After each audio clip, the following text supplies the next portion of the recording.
Tu comprends rien à ta fiche de paye? Reste là, je t'explique tout en moins de 2 minutes. Moi, c'est Marion, je suis juriste et mon job ici, t'apprendre tes droits et tes devoirs au travail, que tu sois salarié ou employeur. Aujourd'hui, on se fait un focus sur la fiche de paye. Tu me poses des questions tout le temps, le brut, le net, on va faire un point ensemble aujourd'hui. Donc, retiens que ta fiche de paye ressemble à peu près à celle-ci. La plupart des mentions de la fiche de paye sont normées, ça veut dire qu'elles sont obligatoires, donc tu te retrouveras toujours avec les mêmes mentions. On commence par cette première partie ici, qui est la partie de l'identité. À cet endroit-là, je vais retrouver l'identité de ton entreprise. Qui est-elle? Son numéro d'immatriculation, le nom de l'entreprise. Ici, je retrouve ton identité à toi, nom, prénom, adresse postale. Et ici, je retrouve tout ce qui touche à ta qualité de salarié. Je retrouve ton matricule, je retrouve aussi ta classification dans la convention collective, je vais retrouver ton nom, ta date d'entrée dans l'entreprise, je retrouve ici tout ce qui te concerne et tout ce qui concerne l'entreprise. On arrive après à ce premier bloc ici.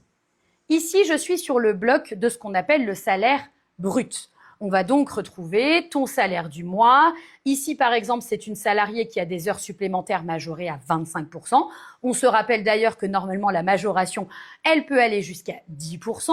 Reste jusqu'à la fin de la vidéo pour comprendre pourquoi 10%. Ici, elle avait donc une prime d'ancienneté et donc j'ai son salaire brut qui est ici. Après, tu le sais, il faut payer toutes les cotisations sociales. Tu remarqueras ici que j'ai les cotisations sociales du salarié qui sont ici et celles de l'employeur qui sont là. L'employeur et le salarié payent tous deux des cotisations sur le salaire. La différence, c'est que celles du salarié sont déduites de son salaire brut, alors que celles payées par l'employeur sont ajoutées au salaire brut. Par exemple, tu vois ici dans mon cas, la salariée, elle a touché 3 329,74 €, ce qui a coûté 4 455 € à son employeur. On retrouve ici toutes les cotisations sociales.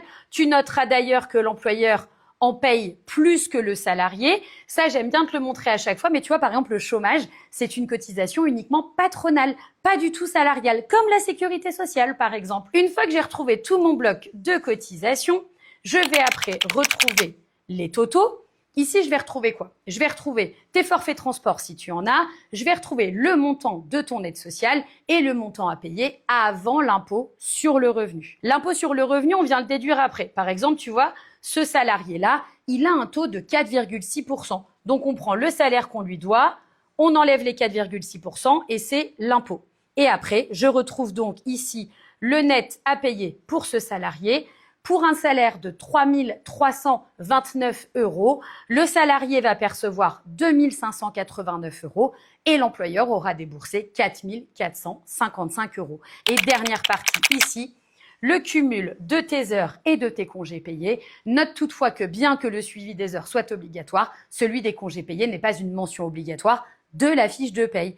Et enfin, en ce qui concerne cette histoire d'heures supplémentaires, eh bien oui, les 25% ne s'appliquent que dans le cas où il n'y a aucun accord d'entreprise. Mais par accord d'entreprise, l'employeur peut descendre à 10%. Et si tu es RH et que tu ne te rappelles pas de cette règle-là, je te donne rendez-vous sur DHM RH. On a préparé un petit carrousel pour t'expliquer tout ça. Et toi, dis-moi alors, tu la comprends ta fiche de paye ?